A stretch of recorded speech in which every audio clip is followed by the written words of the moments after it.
RSSുമായുള്ള ബന്ധത്തിന്റെ പേരിൽ പിണറായി വിജയൻ ചോദ്യം ചെയ്യപ്പെടുക, RSSന്റെ നേതാക്കളുമായി സ്വന്തം അനുയായികളെ വിട്ട് ചർച്ച നടത്തി സന്ധിയുണ്ടാക്കി സ്വന്തം ക്രിമിനൽ കേസുകൾ ഒതുക്കാൻ ശ്രമിക്കുക.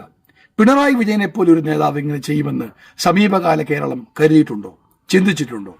അങ്ങനെ എന്തെങ്കിലും പിണറായി വിജയൻ നമുക്ക് തോന്നിയിട്ടുണ്ടോ? ഇതാണ് കമ്മ്യൂണിസ്റ്റ് പാർട്ടിയുടെ ചരിത്രം, ഇതാണ് അവരുടെ വഞ്ചനയുടെ ചരിത്രം. RSS എന്ന് പറയുന്ന ഇന്ത്യയിലെ ജനങ്ങളെ ഭിന്നിപ്പിക്കാൻ ശ്രമിക്കുന്ന മതന്യൂനപക്ഷങ്ങളിൽപ്പെട്ട ലക്ഷക്കണക്കിന് ജനങ്ങളെ ഇന്ത്യയിൽ നിന്നും പലായനം ചെയ്യിക്കാനുമായി കോപ്പുകൂട്ടുന്ന ഒരു വർഗീയ രാഷ്ട്രീയ പ്രസ്ഥാനവുമായി നമ്മളെല്ലാവരെയും കബളിപ്പിച്ചിട്ട് സ്വന്തം പാർട്ടിയെയും അണികളെയും കേരളത്തിലെ ജനങ്ങളെയും പ്രത്യയശാസ്ത്ര വിശ്വാസികളായിട്ടുള്ള പ്രത്യയശാസ്ത്രത്തിൽ വിശ്വസിച്ച് ഭ്രാന്തന്മാരായി മാറിയ സ്വന്തം അണികളെ പതിറ്റാണ്ടുകളോളം കബളിപ്പിച്ചില്ലേ പിണറായി വിജയൻ?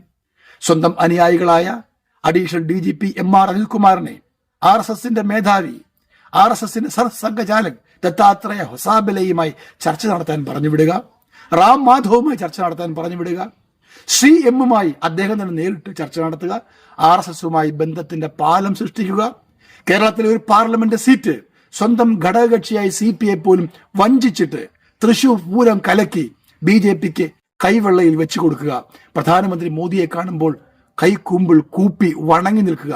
ഇതെല്ലാം പിണറായിയുടെ മുൻകാല ചെയ്തികളാണ് അദ്ദേഹത്തോട് ചെയ്യിക്കുന്നത്. RSSുമായി CPM-നുള്ള ബന്ധം, പിണറായിക്കുള്ള ബന്ധം ഇതാ വെളിവായിരിക്കുന്നു. ഇനിയെങ്കിലും കേരളത്തിലെ കമ്മ്യൂണിസ്റ്റ് പാർട്ടി കേരളത്തിലെ ജനങ്ങളോട്, ഇന്ത്യയിലെ ജനങ്ങളോട് മാപ്പിരക്കാൻ തയ്യാറാകണം, തെറ്റുകൾ ഏറ്റുപറയാൻ തയ്യാറാകണം. എത്ര പതിറ്റാണ്ട് കാലമാണ് കേരളത്തിലെ ജനങ്ങളെ RSS വിരോധം പറഞ്ഞ് നിങ്ങൾ കബളിപ്പിച്ചത്? കോൺഗ്രസ്സാണ് RSSുമായി BJPയുമായി ബന്ധം എന്ന് പറഞ്ഞ് ഈ പിണറായി വിജയൻ തന്നെ എത്രയോ കാലങ്ങളായി ജനങ്ങളെ കബളിപ്പിക്കുന്നു. ഈ മുഖം മൂടി മുഴുവൻ അഴിഞ്ഞു വീഴുകയാണ്. പിണറായി വിജയൻ എന്ന് പറയുന്ന മുഖ്യമന്ത്രിയും രാഷ്ട്രീയ നേതാവും കേരളത്തിലെ ചരിത്രത്തിന്റെ ചവറ്റുകുട്ടയിലേക്ക് എറിയപ്പെടുകയാണ്. സാങ്കേതികമായ ഭൂരിപക്ഷത്തിന്റെ ബലത്തിൽ ഒരുപക്ഷെ അടുത്ത 2 വർഷം കൂടി പിണറായി വിജയന് കേരളത്തിന്റെ മുഖ്യമന്ത്രിയായി തുടരാൻ കഴിഞ്ഞേക്കാം.